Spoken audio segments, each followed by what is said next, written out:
The dust swirled in angry clouds down Main Street as Isabella Martinez stumbled forward, her torn white dress dragging through the dirt like a flag of surrender. Blood trickled from a cut above her left eye, and purple bruises bloomed across her arms like twisted flowers. Behind her, the jeers and catcalls of Millbrook's finest citizens followed like a pack of hungry wolves. "There goes the Martinez whore," someone shouted from the safety of the boardwalk. "Thought she could parade around town like a decent woman." Isabella's bare feet found purchase on the rough wooden planks as she climbed onto the sidewalk. But there was nowhere to run, nowhere to hide from the judgment that had branded her soul as surely as a hot iron brands cattle.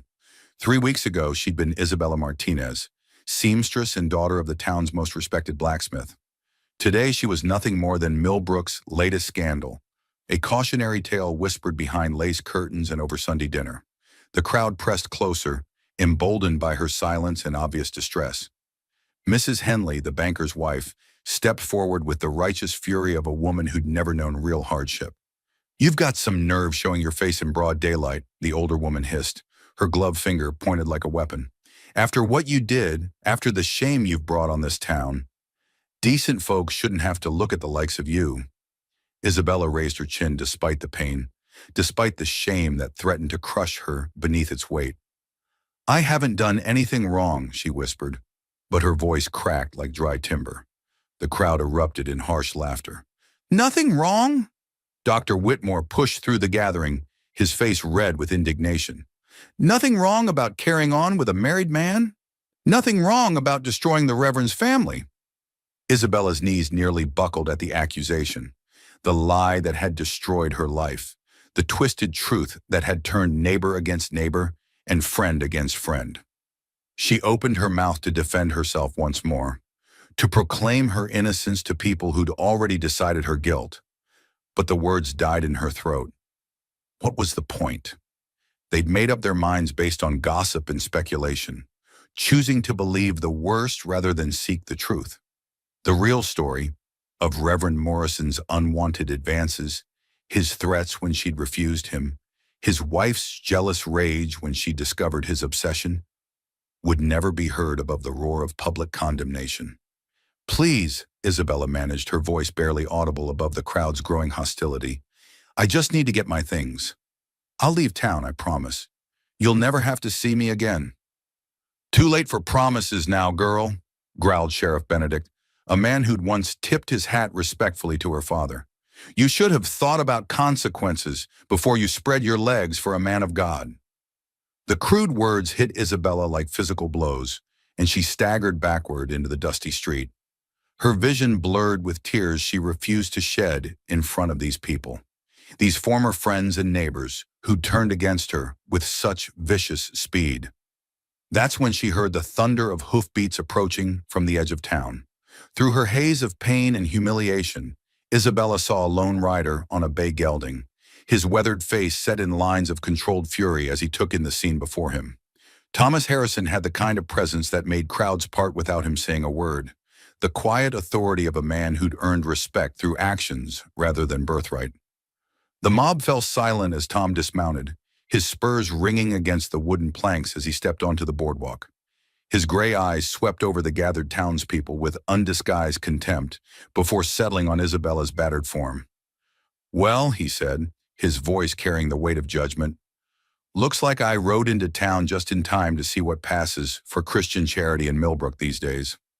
Isabella looked up at this unexpected defender, this man she knew only by reputation as the successful rancher who kept to himself and minded his own business.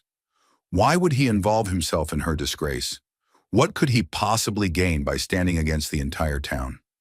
But as their eyes met across the dusty street, Isabella saw something she hadn't seen in weeks.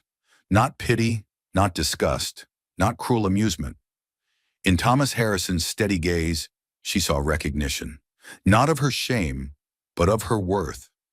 And for the first time since her world had collapsed, Isabella Martinez dared to hope that maybe, just maybe, she wasn't as alone as she thought. The silence that followed Tom Harrison's words stretched taut as a wire fence in winter. The crowd of Millbrook's finest citizens found themselves facing a man whose reputation for fairness was matched only by his complete intolerance for bullies. Tom's weathered hands hung loose at his sides, but everyone present understood the quiet menace in his stance. Sheriff Benedict was the first to find his voice, though it carried less authority than usual. Now, Tom, this ain't your concern. We're just dealing with a situation that's gotten out of hand. Tom's gray eyes never left the sheriff's face as he replied, Situation? That what you call beating up a woman in broad daylight on Main Street? His gaze swept over the crowd, taking in their guilty expressions and suddenly averted eyes. Because where I come from, we call that cowardice. Dr. Whitmore stepped forward, his chest puffed with indignation. You don't understand, Harrison. This woman has brought scandal and sin into our community. She's been carrying on with Reverend Morrison, breaking up his marriage, corrupting. Has she now? Tom interrupted, his voice carrying the kind of calm that preceded violence. And I suppose you witnessed this alleged carrying on personally, did you, Doc? The doctor's face reddened. Well, no, but everyone knows. Everyone knows what they've been told to know. Tom cut him off again. Question is, who's doing the telling and what they're getting out of it? Isabella watched this exchange from her position in the dirt, hardly daring to believe that someone was actually defending her. For 3 weeks, she'd endured whispered accusations, turned backs, and outright hostility from people who'd known her since childhood. No one had asked for her side of the story. No one had questioned the convenient narrative that painted her as the temptress and Reverend Morrison as the helpless victim of feminine wiles. Tom Harrison dismounted and walked toward her, ignoring the crowd's murmurs of disapproval. When he reached Isabella, he knelt down in the dust without regard for his clean clothes, bringing himself to her eye level. Miss Martinez, he said quietly, his voice gentle in a way that made her throat tighten with unexpected emotion. Can you stand? Isabella nodded, though she wasn't entirely certain it was true. Tom offered his hand, and after a moment's hesitation, she took it. His palm was calloused from years of ranch work, warm and steady as he helped her to her feet. The simple human contact after weeks of isolation nearly undid her completely. Thank you, she whispered, her voice barely audible. Tom's eyes searched her face, taking in the fresh bruises, the split lip, the hollow look of someone who'd been pushed beyond endurance. Who did this to you? He asked, though his tone suggested he already suspected the answer. Isabella glanced nervously at the crowd, then back at Tom. It doesn't matter. They're right about one thing. I should leave town. There's nothing left for me here. That's not what I asked, Tom said firmly. I asked who put their hands on you. Mrs. Henley pushed forward, her face twisted with righteous fury. She brought this on herself, flaunting herself around town like some kind of harlot, tempting good Christian men. Tom's attention snapped to the older woman with laser intensity. Mrs. Henley, I'm going to stop you right there before you say something that makes me forget I was raised to be respectful to ladies. The banker's wife recoiled as if she'd been slapped. How dare you take her side? You don't know what she's done. Then enlighten me, Tom said, his voice deceptively calm. Tell me exactly what Miss Martinez has done that deserves a beating in the street. The crowd exchanged uncertain glances. When pressed for specifics, their accusations suddenly seemed less solid than they'd appeared moments before. Dr. Whitmore cleared his throat importantly. She's been seen entering and leaving the church at odd hours. Mrs. Morrison found them together in the Reverend's office after dark. Found them doing what exactly? Tom pressed. Well, talking, the doctor admitted reluctantly, but it was inappropriate. A young, unmarried woman has no business meeting privately with a married minister. Tom's expression grew increasingly skeptical. So the crime here is talking? In a church? With the door open? Sheriff Benedict stepped forward, trying to regain control of the situation. Tom, you're new to the details of this situation. There's been evidence of improper correspondence, gifts exchanged. What kind of gifts? Tom interrupted. The sheriff faltered. Well, books, religious texts, but the implications, Tom said slowly, seem to be coming from the minds of people determined to see scandal where none exists. Isabella looked up at her unlikely defender with growing amazement. In 5 minutes, Tom Harrison had done what she'd been unable to accomplish in 3 weeks. He'd forced the town to examine the actual evidence behind their accusations. Mrs. Morrison pushed through the crowd, her face streaked with tears and makeup.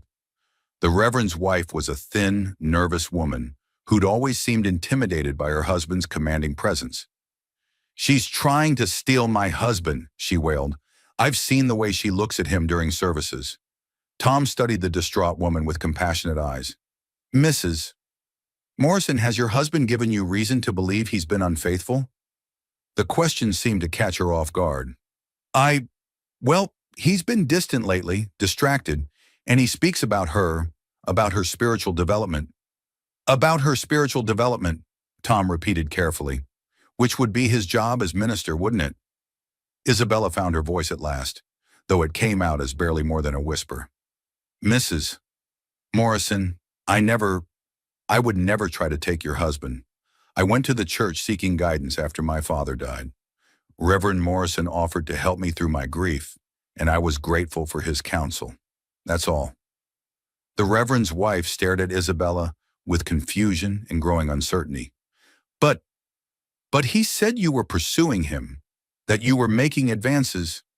A cold silence fell over the crowd as the implications of her words sank in.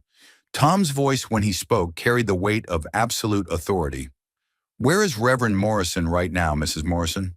The woman's face crumpled. He left town yesterday, said he needed time to pray and seek guidance. He didn't say when he'd be back."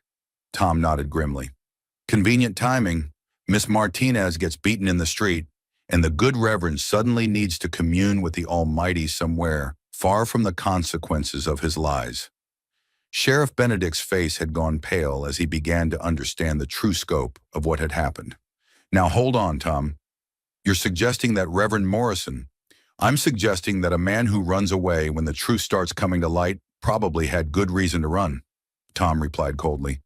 "And I'm stating flat out that this town owes Miss Martinez an apology for believing the worst about her, without bothering to ask for her side of the story." Isabella felt tears stinging her eyes. Not tears of shame this time, but of relief so profound it threatened to buckle her knees. Someone believed her. After weeks of isolation and condemnation, someone had looked at the evidence and found it wanting. Tom turned back to Isabella, his expression gentling. "Miss Martinez, do you have somewhere safe to stay?" Isabella shook her head. "Mrs. Patterson turned me out of my boarding room 3 days ago. She said my presence was corrupting the other tenants." Tom's jaw tightened with controlled anger. "Well, that's going to change right now." He turned to face the crowd, his voice carrying the kind of authority that brooked no argument. "Miss Martinez is coming with me to my ranch until this mess gets sorted out properly. And if anyone in this town has a problem with that decision, they can take it up with me personally." Dr. Whitmore sputtered in outrage. "You can't just take her away?" "She needs to answer for what?" Tom's voice cut through the doctor's protests like a blade. "For being the victim of a married man's lies? For having her reputation destroyed by gossip and speculation? For being beaten by a mob too eager for scandal to bother with facts?" The crowd began to disperse, their earlier righteous fury replaced by uncomfortable shame. As the truth of the situation became clearer, many of Millbrook's citizens found themselves remembering Isabella's kindness, her quiet dignity, her devotion to her late father. The narrative they'd so eagerly embraced suddenly seemed not just wrong, but cruel. Tom helped Isabella toward his horse, noting how she favored her left leg and moved with the careful precision of someone trying to hide pain. "Can you ride?" he asked quietly. "I think so," Isabella replied, though her voice carried uncertainty. Tom mounted first, then reached down to help Isabella up behind him. As she settled against his back, her arms circling his waist for balance, Isabella felt safer than she had in weeks. "Why?" she whispered as they rode away from the crowd. "Why did you help me when everyone else turned away?" Tom was quiet for a long moment before answering. "Because I've seen what happens when good people stand by and let lies destroy innocent lives. And because sometimes the most important thing a man can do is the right thing, even when it's not the easy thing." As they rode toward the Harrison Ranch, Isabella pressed her face against Tom's strong back, and allowed herself to believe, for the first time in weeks, that maybe her story wasn't over after all. Maybe there was still hope for redemption, for healing, for a future beyond the shame and condemnation that had nearly destroyed her. Behind them, Millbrook continued its daily business, but the seed of doubt Tom had planted would grow. Questions would be asked, stories would be re-examined, and eventually the truth would emerge completely. But for now, Isabella Martinez was safe, protected by a man who valued justice over popular opinion and saw worth where others saw only scandal. The road to the Harrison Ranch stretched ahead of them, dusty and long, but for the first time in weeks, Isabella wasn't walking it alone. The Harrison Ranch stretched across a valley between rolling hills dotted with cattle. The main house sitting solid and welcoming beneath a grove of mature oak trees. As Tom helped Isabella down from his horse, she winced at the pain shooting through her injured leg but tried to hide it behind a mask of stoic determination. Tom noticed anyway. He had the observant eye of a man who'd spent years caring for injured animals and reading the subtle signs of pain and distress. "Easy," he said gently, keeping a steadying hand on her elbow. "No need to pretend you're not hurting. Pride's a luxury you can't afford right now."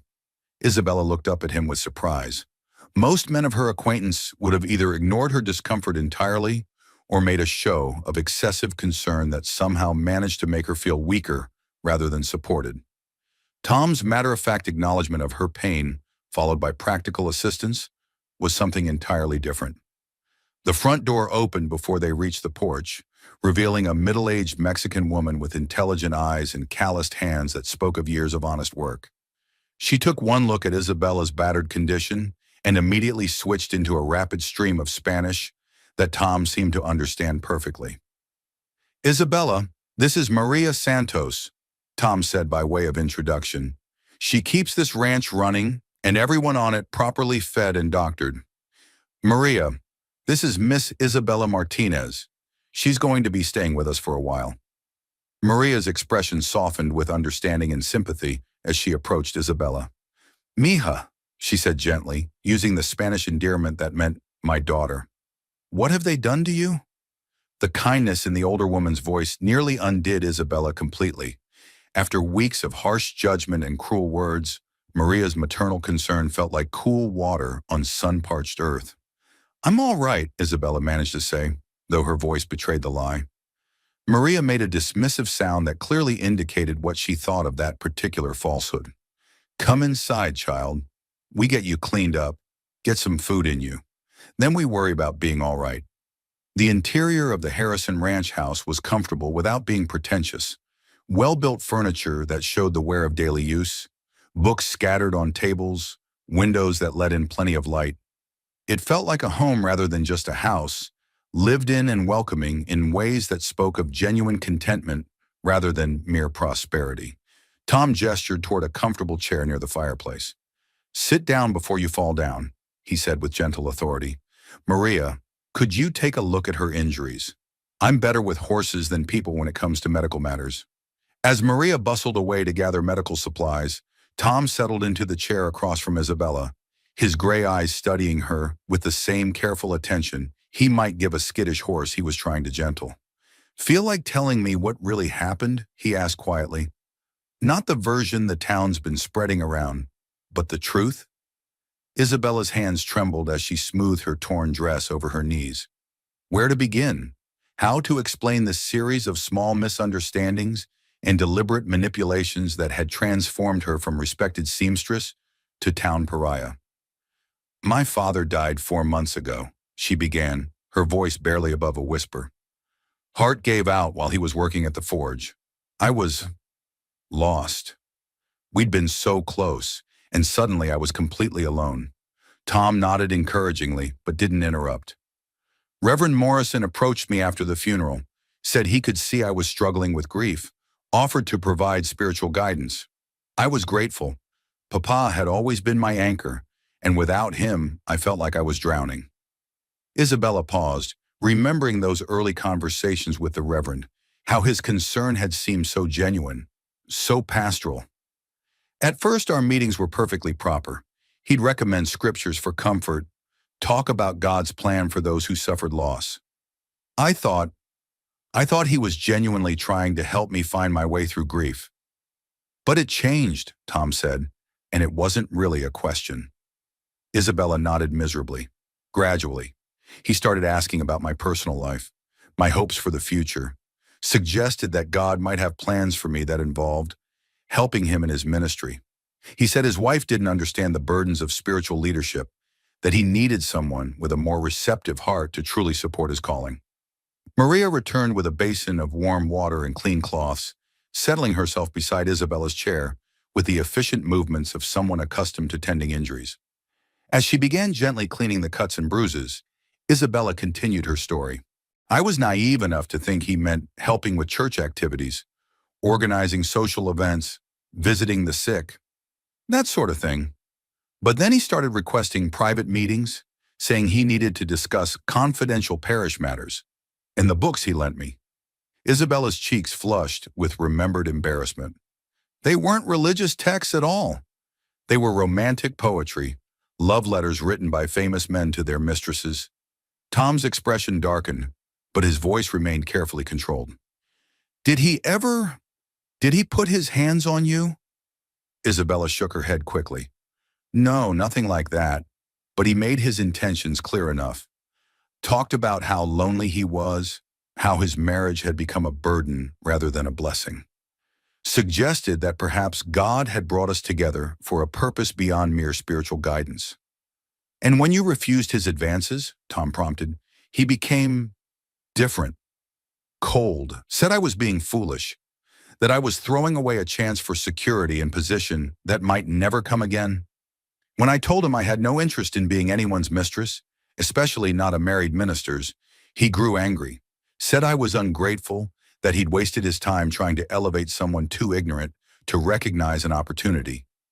Maria muttered something under her breath in Spanish that sounded distinctly unflattering to Reverend Morrison's character as she applied salve to a particularly nasty bruise on Isabella's arm. That's when Mrs. Morrison found us, Isabella continued, not in some compromising position, as the gossips would have it, but with me trying to return his books and him blocking the church door, trying to convince me to reconsider his proposal. She walked in just as he was trying to touch my face, telling me I was too beautiful to waste my life on solitude and poverty. Tom's hands clenched into fists, but his voice remained gentle. What did you do? I pushed past him and ran, but Mrs. Morrison had seen enough to misunderstand everything. She saw her husband's hands on me, saw the romantic books, heard him talking about my beauty. She jumped to the conclusion that I was the seductress, that I'd been pursuing him. And Morrison let her believe it, Tom said grimly. Isabella nodded, tears finally spilling down her cheeks. Worse than that, he confirmed her suspicions, told her I'd been making advances, that he'd been trying to counsel me away from sinful thoughts, said I was obsessed with him, that he was concerned for my spiritual welfare. Maria finished bandaging Isabella's wounds and sat back on her heels, her dark eyes blazing with indignation. That man is no minister of God, she declared flatly. He is a coward who would destroy an innocent girl to protect his own reputation. Tom stood up abruptly, pacing to the window and back again. So Morrison gets to disappear until the scandal dies down, leaving you to face the consequences of his lies. Convenient for him. The whole town believed him, Isabella said brokenly. Why wouldn't they? He's their spiritual leader, a pillar of the community. I'm just the blacksmith's daughter with no family left to defend her reputation. You're a woman who deserves better than what you've been given, Tom said firmly, and you're not facing this alone anymore. Isabella looked up at him through her tears. Why are you doing this? You barely know me. Helping me will only hurt your standing in the community. Tom returned to his chair, leaning forward with his elbows on his knees. Isabella, I'm going to tell you something, and I want you to listen carefully. A person's worth isn't determined by their reputation or social standing. It's determined by their character, their actions, their willingness to do what's right even when it's difficult. He paused, gathering his thoughts. I've watched you in town over the years. You were devoted to your father, kind to everyone you met, never spoke ill of others, even when they deserved it. That doesn't just disappear because some manipulative bastard decided to use you as a scapegoat for his own weakness. Maria nodded approvingly. Senor Tom speaks truth. Good people recognize goodness in others. Bad people see only what serves their purposes. Isabella felt something loosening in her chest, a knot of shame and self-doubt that had been choking her for weeks. I keep thinking I should have handled it differently. Maybe if I'd been more careful, more aware of how my meetings with him might be perceived. Stop right there, Tom interrupted, his voice gentle but firm. What happened to you wasn't your fault. Morrison is a grown man in a position of authority who chose to abuse that position. You were grieving, vulnerable, seeking spiritual comfort in the place where you had every right to expect to find it. You did nothing wrong. The simple declaration hit Isabella like a physical blow. For weeks, she'd been tormented by questions about her own culpability, wondering if she'd somehow invited Morrison's advances through naivety or carelessness. To hear someone state unequivocally that the fault lay entirely with her accuser was almost too much to process. I don't know how to move forward from this, she admitted. Even if people eventually learn the truth, the scandal will always be part of my story. No decent man will want to marry a woman who's been at the center of such talk. Tom's expression grew thoughtful. Isabella, what if I told you that the opinions of people who would judge you for being the victim of another man's lies aren't worth having? What if the right man, the man worthy of you, would see your strength in surviving this ordeal rather than weakness in having endured it? Isabella stared at him, seeing something in his gray eyes that made her heart skip unexpectedly. Was he speaking hypothetically, or was there a more personal meaning behind his words? Before she could analyze it further, Maria stood up with a satisfied nod at her handiwork. Enough serious talk for now. This girl needs food and rest before anything else. Time heals many wounds, but it works better when the body's strong. Tom smiled at his housekeeper's practical wisdom. Maria's right. We'll figure out the rest tomorrow. For tonight, you're safe, you're welcome, and you're among people who see you for who you really are. As Maria led Isabella to a comfortable guest room and Tom returned to his evening chores, Isabella felt something she'd almost forgotten existed. Hope. Not the desperate, grasping hope of someone drowning, but the quiet, steady hope of someone who'd found solid ground after weeks of shifting sand. For the first time since her father's death, Isabella Martinez dared to believe that her future might hold something more than mere survival. The town Disgrace might, with time and the support of good people, become something else entirely. A woman who'd faced the worst and emerged stronger for it. Outside, the sun set behind the mountains, painting the sky in shades of gold and rose. Inside the Harrison Ranch house, three people who'd found each other across the divide of circumstances and suspicion settled into an evening of quiet contentment, building the foundation for something that might, eventually, be called family. 2 weeks had passed since Tom brought Isabella to the ranch, and the transformation was remarkable. The hollow look of desperation had faded from her eyes, replaced by something that might eventually become peace. Her physical injuries had healed under Maria's careful attention, but more importantly, the deeper wounds to her spirit were beginning to close as well. Isabella had thrown herself into ranch life with the determination of someone who needed purpose to heal. She'd taken over much of the bookkeeping, bringing the same meticulous attention to Tom's accounts that she'd once applied to her sewing. The ledgers, which had been a chaotic mess of scribbled notes and forgotten entries, now showed neat columns and careful calculations that revealed the ranch's true financial position. You've been undercharging for your beef, Isabella observed over breakfast, looking up from the account book she'd spread across the kitchen table. The Morrison Ranch gets the same price you do, but their cattle aren't nearly as well bred or well fed. Tom paused in his coffee drinking, surprised by her business acumen. How do you know about Morrison's cattle? I used to do mending for Mrs. Morrison before. Isabella's voice caught slightly at the memory, but she pushed through it. She complained constantly about how thin their stock was, how they had to supplement their feed because their pastures weren't producing enough grass. Maria nodded approvingly from where she stood at the stove. La Niña has good head for numbers. You listen to her, Senor Tom.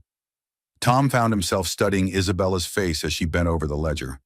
noting the way morning light caught the gold highlights in her dark hair, the determined set of her jaw as she worked through complex calculations. She was beautiful, but it was more than physical beauty. There was an intelligence and strength about her that had only become more apparent as she recovered from her ordeal. "I'll consider raising prices," Tom said, though his attention was more on the woman making the suggestions than on the financial implications. "What else have you discovered in those books?" Isabella's cheeks flushed with pleasure at being taken seriously. "You could expand your breeding program. Your bulls are producing exceptional calves, but you're not charging stud fees to other ranchers.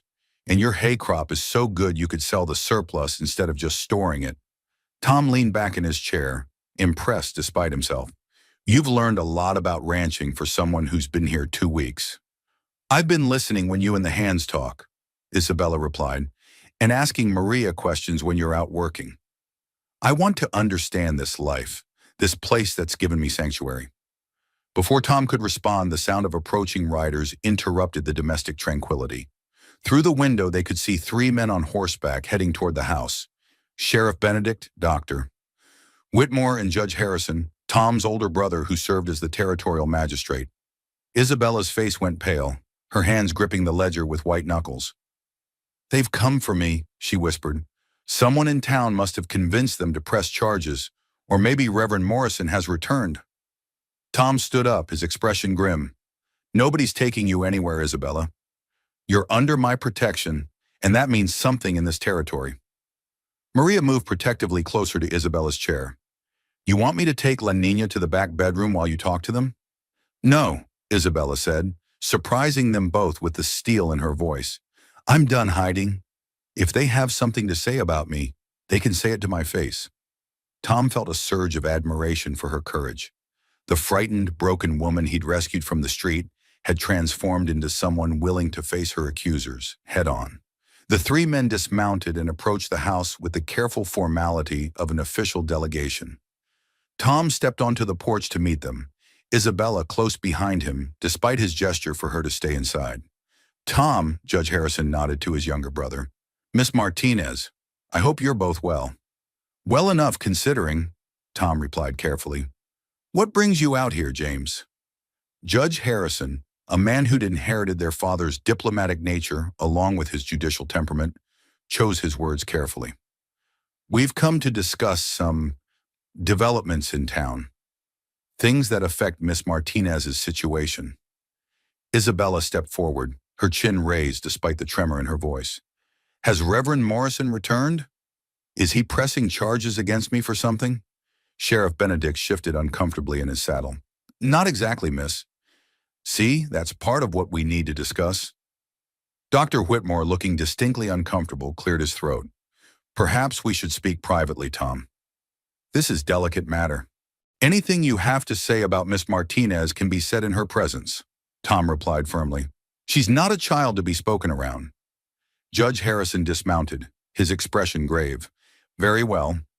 Miss Martinez, we owe you an apology, a formal official apology on behalf of the town of Millbrook." Isabella stared at him in shock. "I don't understand." "Mrs. John Morrison came to see me yesterday," the judge continued. "She'd been doing some investigating of her own after your encounter in town. Found some disturbing evidence in her husband's personal effects." Sheriff Benedict took up the explanation, his voice heavy with regret. "Seems the Reverend kept a collection of letters from young women in various towns where he'd served, all following the same pattern: spiritual guidance that turned into inappropriate advances, followed by accusations against the women when they refused his proposals." Isabella's knees nearly buckled with relief and vindication. "He did this to others?" "At least 5 that we've identified, Doctor," Whitmore said quietly. "All young, all recently bereaved or otherwise vulnerable. Mrs. Morrison found detailed accounts in his private journal describing his techniques for identifying and pursuing such women." Tom's face darkened with fury. "And where is Morrison now?" Judge Harrison's expression was grim. "Gone." Mrs. Morrison confronted him when he returned to collect his belongings. He admitted to everything, claimed it was a sickness he couldn't control, and disappeared again. She's filed for divorce, and is seeking an annulment of their marriage on grounds of fraud. Isabella swayed slightly, overwhelmed by the enormity of her vindication. Tom's arm immediately went around her waist, steadying her against his strong frame. "So the town knows the truth now?" Isabella asked weakly. Sheriff Benedict nodded shamefully. "Word's spreading fast. Folks are, well, they're horrified by how they treated you, especially after Mrs. Patterson found one of Morrison's letters hidden in her daughter's room. Seems he'd been working on that girl too, before you became his focus. Mrs. Patterson's daughter is 16 years old, Doctor," Whitmore added, his voice tight with disgust. "When she realized what could have happened, what might have happened if Morrison hadn't become fixated on you instead." Isabella closed her eyes, feeling sick at the thought of that young girl suffering what she'd endured. "Is she all right? Sarah Patterson, I mean?" "She's shaken but unharmed," the sheriff assured her. "Her mother's beside herself with guilt about how she treated you, knowing you might have inadvertently protected her own daughter." Judge Harrison stepped closer, his official bearing softening into something more personal. "Miss Martinez, the town council has asked me to extend their formal apologies and to make it clear that you're welcome to return to Millbrook anytime you choose. Your reputation has been completely restored." Isabella looked up at Tom, seeing pride and something deeper in his gray eyes. "Thank you for telling me," she said to the delegation, "but I'm not ready to return to town just yet." "Understandable," the judge replied. "You've been through a terrible ordeal. Take all the time you need." After the men left, Isabella sat heavily in her chair, overwhelmed by the sudden reversal of her fortunes. Tom knelt beside her, taking her hands in his work-roughened palms. "How do you feel?" he asked gently. Isabella was quiet for a long moment, sorting through the complex emotions warring in her chest. "Vindicated," she said finally. "Relieved. Angry that it took this long for the truth to come out. Sad for Mrs. Morrison and that poor Patterson girl." "And?" Tom prompted, sensing there was more. Isabella met his eyes, seeing the question he wasn't quite ready to ask. "And grateful, not just for the vindication, but for everything that led me here. If this hadn't happened, I never would have come to your ranch. I never would have discovered this life, this work, this—" She trailed off, color rising in her cheeks. "This what?" Tom asked softly. "This feeling of belonging somewhere," Isabella finished, though they both knew that wasn't quite what she'd been about to say. Tom stood up slowly, his eyes never leaving her face. "Isabella, now that your name is cleared, you have choices, real choices. You could return to town, re-establish your sewing business, marry any man who catches your fancy. Or," Isabella asked, her heart pounding at something she heard in his voice, "or you could stay here. Not as a refugee or someone seeking sanctuary, but as my partner, in business and in life." Isabella's breath caught. "Tom, are you asking—" "I'm asking if you'd consider making this arrangement permanent. I'm asking if you'd do me the honor of becoming my wife." Isabella stared at him. This good man who'd defended her when no one else would, who'd given her sanctuary without asking for anything in return, who'd helped her rediscover her own strength and worth. "You don't have to answer now," Tom said quickly, mistaking her silence for hesitation. "I know it's sudden, and you've been through so much." "Yes," Isabella interrupted, her voice clear and certain. "Yes, I'll marry you, Tom Harrison. Not because I need rescue or security, but because I choose you. Because you saw who I really was when everyone else saw only scandal. Because you make me want to be the strongest version of myself." Tom's smile was radiant as he pulled her to her feet and into his arms. "Isabella Martinez, you've turned out to be the best thing that ever happened to this ranch." "Even though I was the town disgrace?" she teased, her eyes sparkling with tears of joy. "Especially because of that," Tom replied seriously. "Anyone can love someone when they're easy to love. It takes real character to love someone when the whole world is against them. You've shown me what real strength looks like, what true grace means." As Tom kissed her there in the kitchen, with Maria clapping her hands in delight and the morning sun streaming through the windows, Isabella realized that sometimes the worst thing that could happen to you was actually the best thing in disguise. The scandal that had destroyed her old life had led her to something infinitely better. A love built on mutual respect, shared values, and the kind of deep understanding that came from weathering storms together. The town Disgrace was about to become the most respected rancher's wife in the territory, and she had never been happier to be wrong about her own future. The news of Tom Harrison's engagement to Isabella Martinez spread through Millbrook faster than wildfire in dry grass. Within hours of the announcement, the ranch began receiving visitors, some coming to offer congratulations, others driven by curiosity, and many bearing gifts that looked suspiciously like guild offerings. Isabella stood at the kitchen window, watching another wagon approach the house. This one belonged to Mrs. Patterson, the boarding house owner who'd thrown her out 3 weeks ago. The woman's face was pale with shame as she climbed down from her wagon, a covered basket clutched in her trembling hands. "That's the fourth apology visit today," Isabella observed to Maria, who was preparing lunch for their unexpected guests. "I'm not sure I'm ready for this much attention." Maria glanced up from her bread dough with sympathetic eyes. "La gente need to make things right with their consciences, mija. Let them come. Let them say their words. You don't have to forgive them all at once, but you can let them try to earn it." Tom entered the kitchen from the back door, his shirt dusty from morning chores. He'd been fielding similar visits from the men of the community, all eager to repair their relationship with someone they'd wronged so publicly. "Mrs. Patterson's here," Isabella said unnecessarily, since he could see the woman approaching the front porch. Tom studied Isabella's expression carefully. "You don't have to see her if you're not ready. I can send her away." Isabella straightened her shoulders, drawing on the strength she'd discovered during her weeks at the ranch. "No, I need to face this. All of it. If I'm going to be your wife, if I'm going to live in this community, I can't hide from the people I'll be seeing at church and in town for the rest of my life." Tom's smile was proud and tender. "You're stronger than you know, Isabella Martinez." The knock on the front door came soft and hesitant, nothing like the aggressive pounding Isabella remembered from her final night at the boarding house. Tom answered it, his large frame filling the doorway as he greeted their visitor with careful politeness. "Mrs. Patterson." "Good afternoon." The older woman's voice was barely above a whisper. "Mr. Harrison, I was hoping, that is, I wondered if I might speak with Miss Martinez. I have something that belongs to her." Isabella appeared beside Tom, noting how Mrs. Patterson flinched at the sight of her, as if expecting anger or recrimination. Instead, Isabella's voice was calm and measured. "Please come in, Mrs. Patterson. Would you like some coffee?" The boarding house owner looked shocked by the courtesy. She clearly expected hostility, perhaps even refusal to see her at all. Yes, thank you. That's very kind."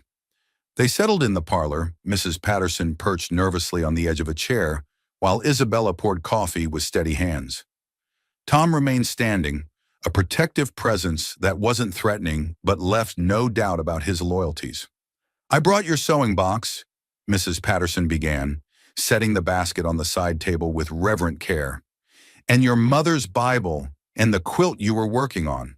I packed your things when I told you to leave, thinking I'd send them after you, but then I didn't know where you'd gone, and—" She trailed off, tears streaming down her weathered cheeks. "Miss Martinez, I don't know how to apologize for what I did, how I treated you, the things I said." Isabella studied the woman who'd once been kind to her, who'd given her affordable lodging and occasional sewing work. "You were protecting your daughter? I understand that." "No, you don't understand," Mrs. Patterson said desperately. "I wasn't protecting Sarah. I was protecting my own reputation. I was so worried about what people would think if I harbored someone involved in a scandal that I threw you out without even asking for your side of the story." The admission hung in the air, brutal in its honesty. Mrs. Patterson continued, her voice breaking. "When I found that letter in Sarah's room, when I realized what that monster was trying to do to my little girl, I understood that you weren't the predator in this situation. You were just another victim, and I made it worse by abandoning you when you needed help most." Isabella felt her throat tighten with unexpected emotion. This was what she'd needed to hear. Not just an apology, but acknowledgement of the harm that had been done and the courage to face it directly. "How is Sarah?" Isabella asked gently. "Shaken but unharmed, thanks to you," Mrs. Patterson replied.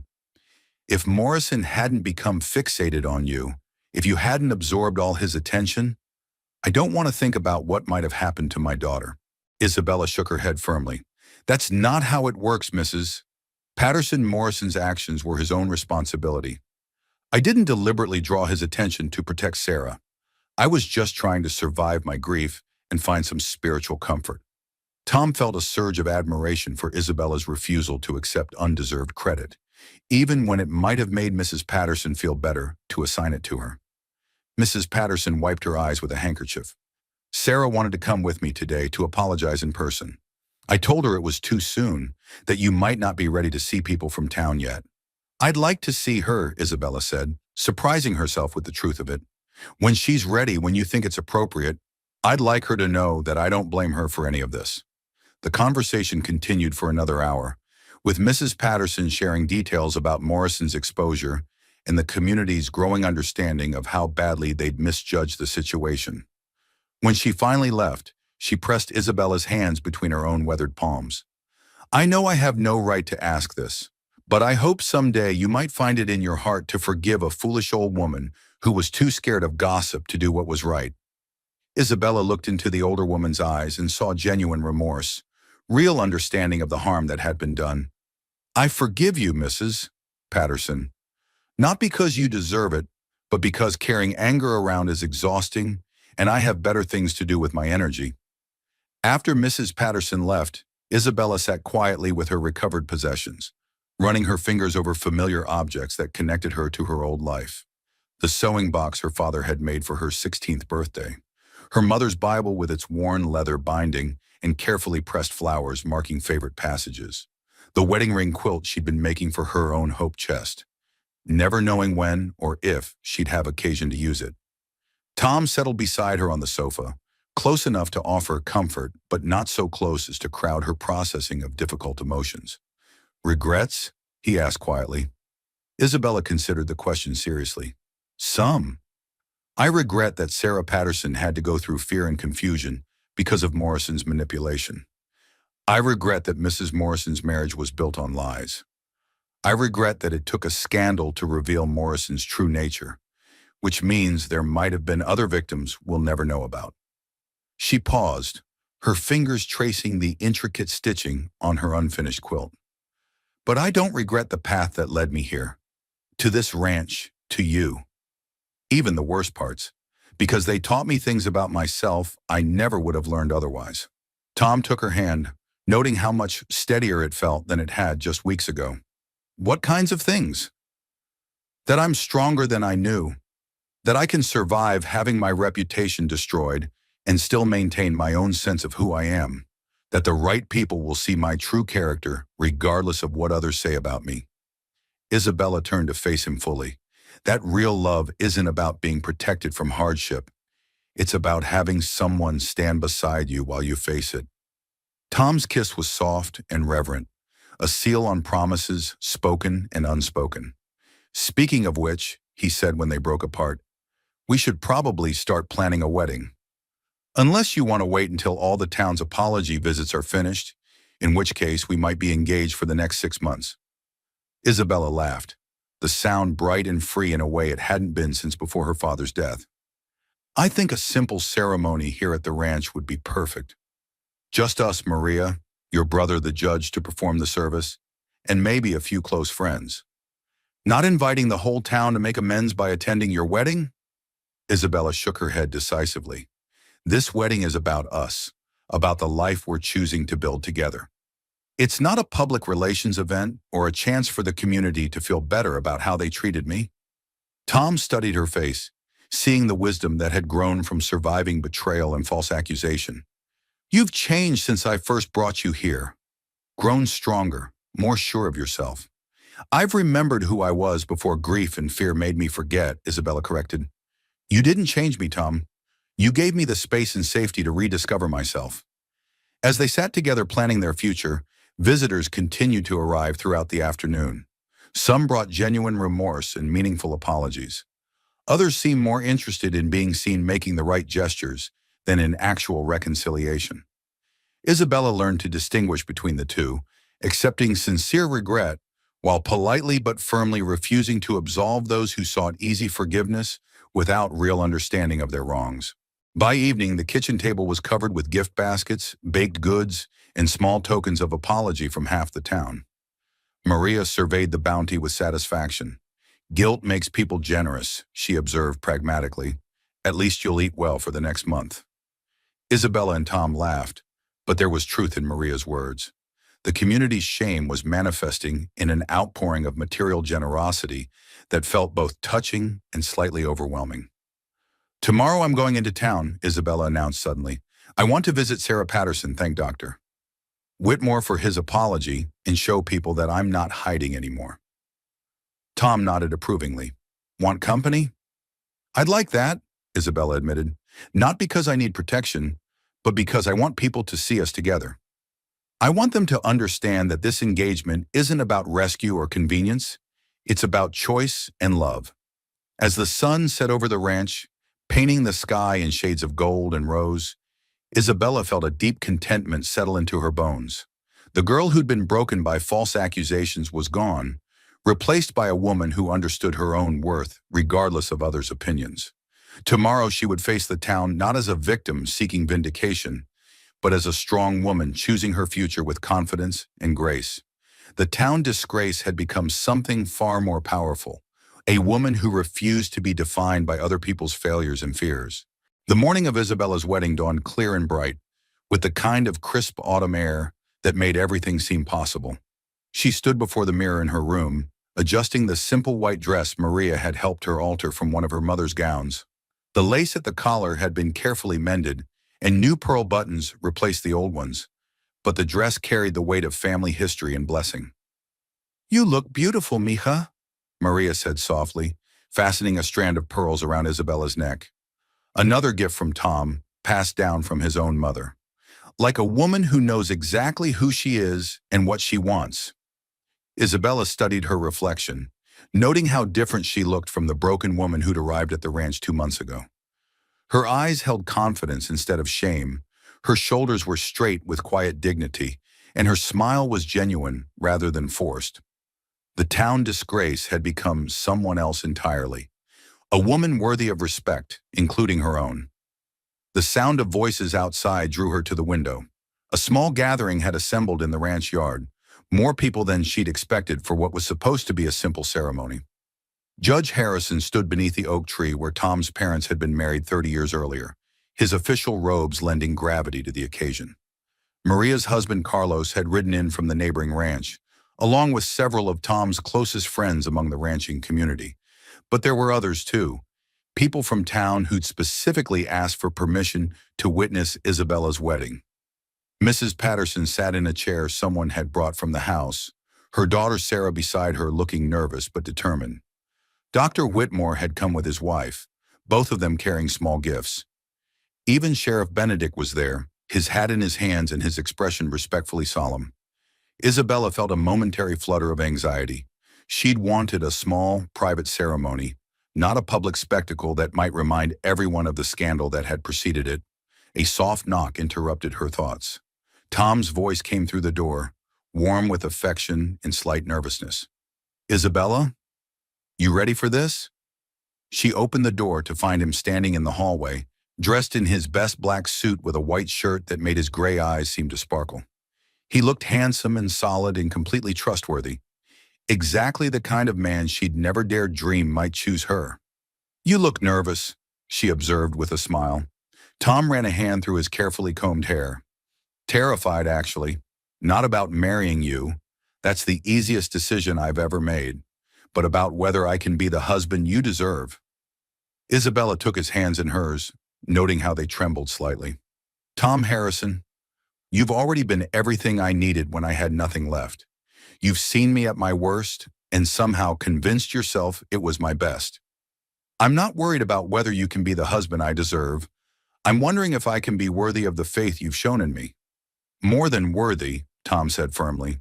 You're exactly what I've been waiting for my whole life, even when I didn't know I was waiting. Maria cleared her throat pointedly. Enough sweet words. People are waiting, and Father Miguel drove all the way from Santa Fe to bless this union. Isabella's eyes widened in surprise. Father Miguel is here? But I thought your brother was performing the ceremony. Tom's cheeks reddened slightly. I may have arranged for both. James will handle the legal requirements, but I wanted you to have the religious blessing too, if that's all right with you. Father Miguel knew your parents. He said he'd be honored to officiate.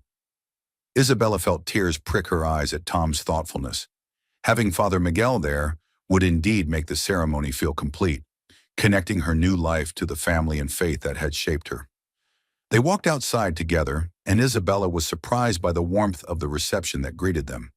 These weren't people come to gawk at a spectacle, but friends and neighbors who genuinely come to witness and celebrate a union they now recognized as right and good. Father Miguel stepped forward, his weathered face creased with a gentle smile. Isabella, my child, you look radiant. Your parents would be so proud to see you today. The ceremony was simple, but deeply moving.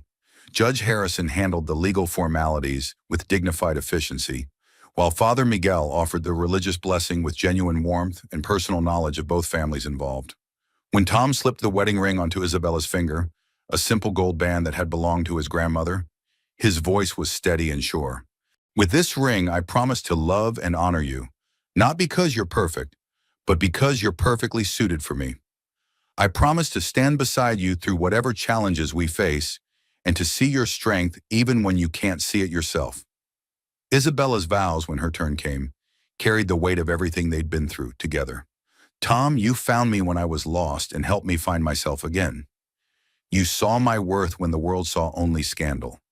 I promise to be your partner in all things, to support your dreams while pursuing my own, and to love you not just for what you've given me, but for who you are. When Father Miguel pronounced them husband and wife, the assembled crowd erupted in genuine applause and celebration. But Isabella only had eyes for her new husband, this good man who'd chosen to build a life with her, despite every social pressure to do otherwise. The reception was held right there in the ranch yard, with tables set up under the trees and food provided by half the county. Isabella moved through the celebration with growing wonder at how different this felt from her darkest imaginings 2 months ago. Instead of being shunned and whispered about, she was being welcomed and celebrated. Mrs. Patterson approached during the dancing, her expression tentative but hopeful. Mrs. Harrison, I wanted to thank you again for your forgiveness, but also for what your experience taught our whole community about the danger of rushing to judgment. Isabella studied the older woman's face, seeing genuine change rather than mere politeness. I hope we've all learned something valuable, Mrs. Patterson. I know I have. What's that? Isabella glanced over at Tom, who was deep in conversation with his brother, his face animated with happiness and contentment. That sometimes the worst thing that happens to you turns out to be the doorway to the best thing.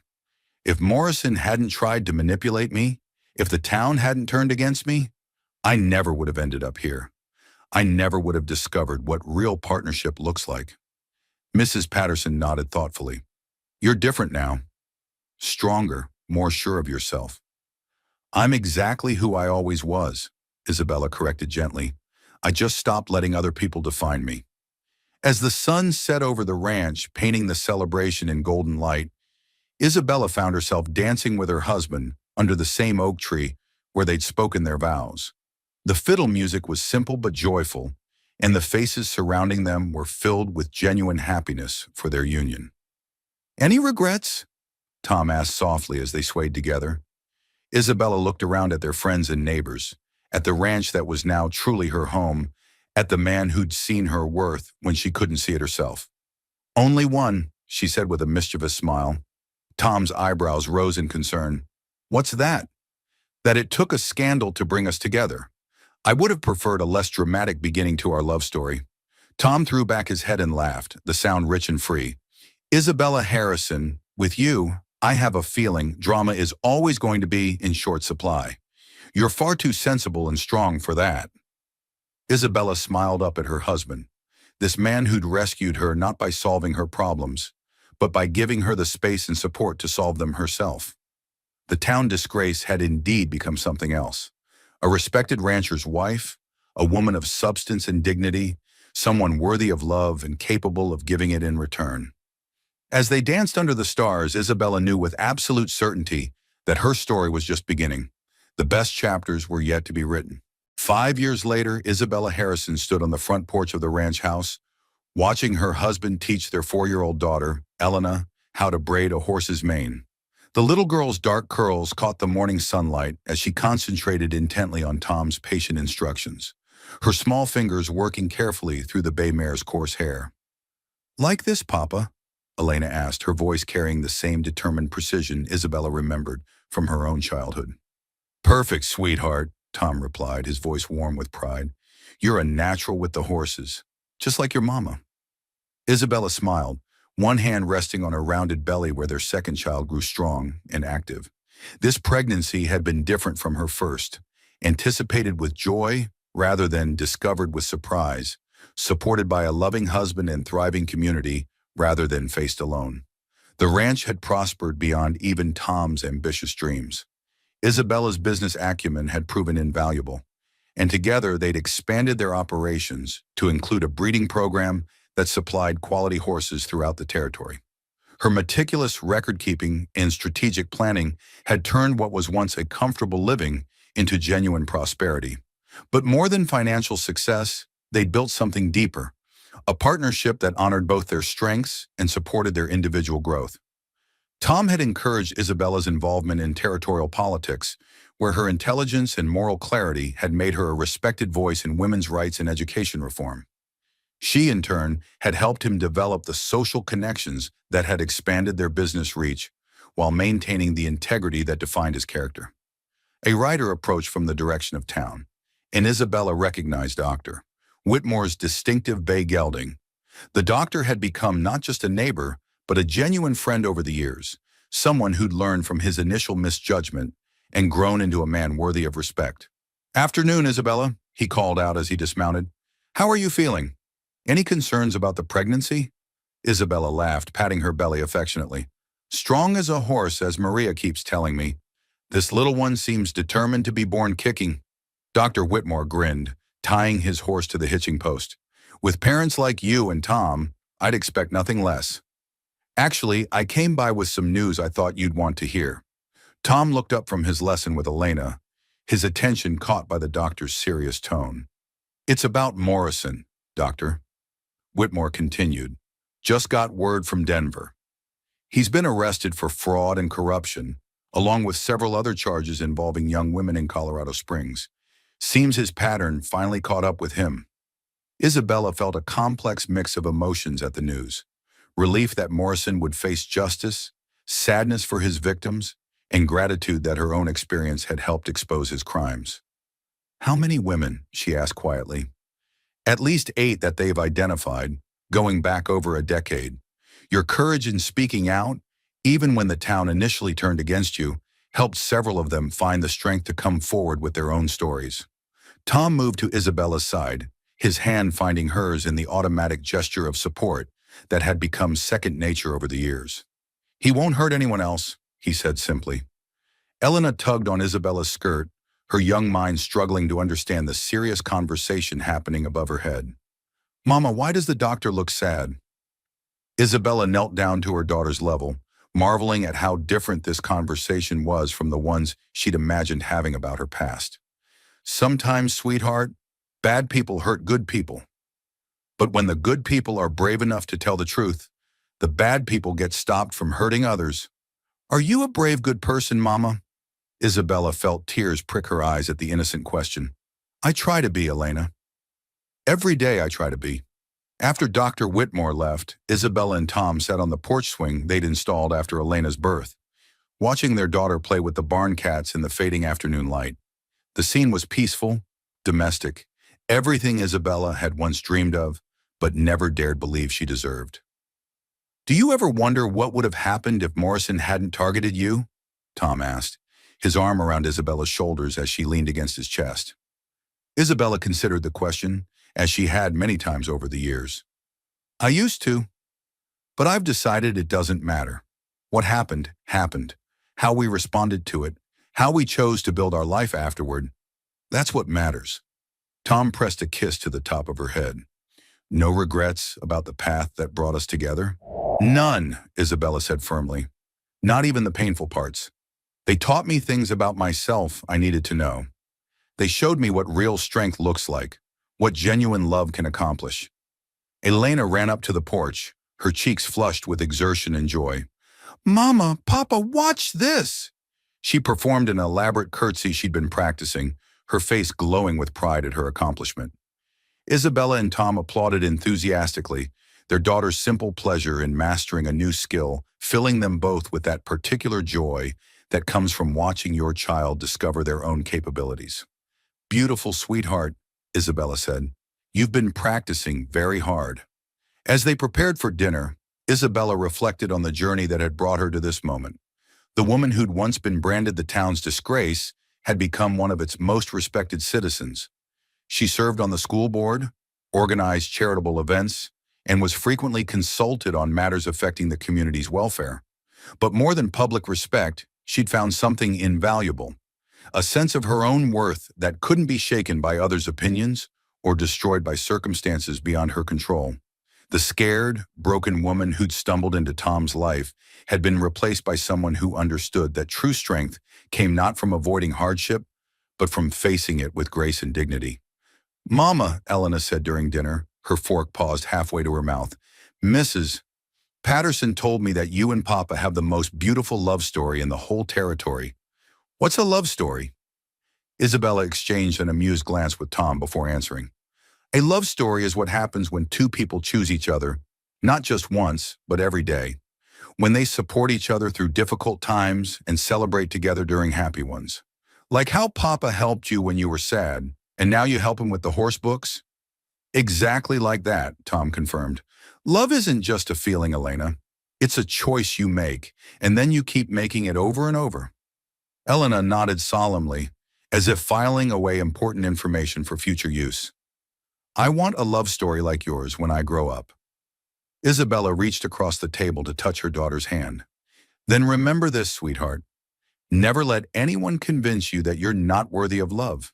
Your worth comes from who you are, not from what others think about you. As they tucked Elena into bed that night, Isabella felt the profound satisfaction of a life well lived. The baby kicked strongly, as if eager to join this family built on mutual respect, shared values and love that had been tested by fire and emerged stronger for it. Later, as she and Tom sat before the fireplace, Isabella opened the leather journal where she'd been recording family stories for Elena and the baby to read someday. She wanted them to understand their heritage, not just the happy parts, but the struggles that had shaped their parents' characters.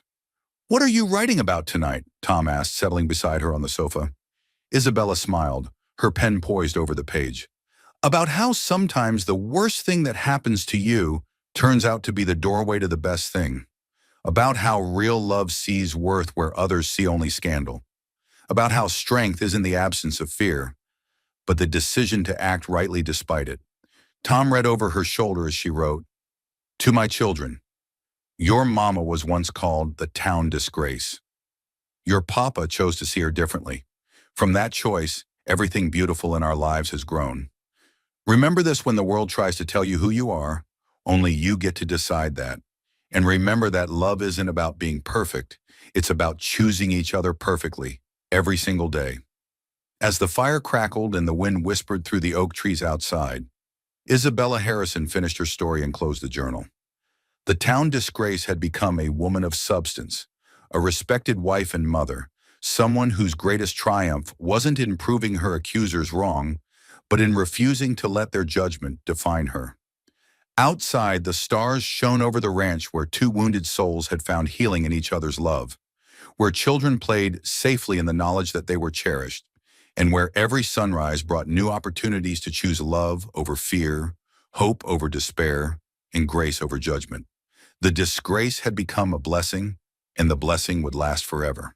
And there you have it, the remarkable journey of Isabella Martinez, who transformed from town disgrace to one of the most respected women in the territory. What strikes me most about Isabella's story is how it shows us that other people's opinions don't define our worth. When an entire community turned against her based on lies and manipulation, Isabella could have internalized that shame and let it destroy her.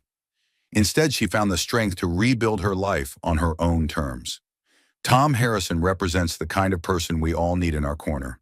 Someone who looks past reputation and gossip to see character and truth. He didn't rescue Isabella because she was helpless. He supported her while she rescued herself. That's what real love looks like. The American frontier was unforgiving, but it was also where people could reinvent themselves, where second chances were possible for those brave enough to seize them. Isabella's transformation from victim to survivor to community leader shows us that our lowest moments don't have to define us. They can be the foundation for our greatest triumphs.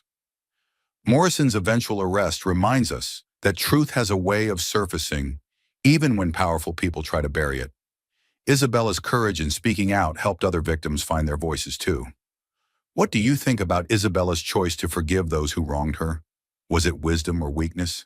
Share your thoughts in the comments below. Hit subscribe for more incredible Wild West stories of courage and redemption. Next week, the outlaw's daughter who became a judge. Until then, remember, you are not what others say about you. You are what you choose to become. See you on the frontier.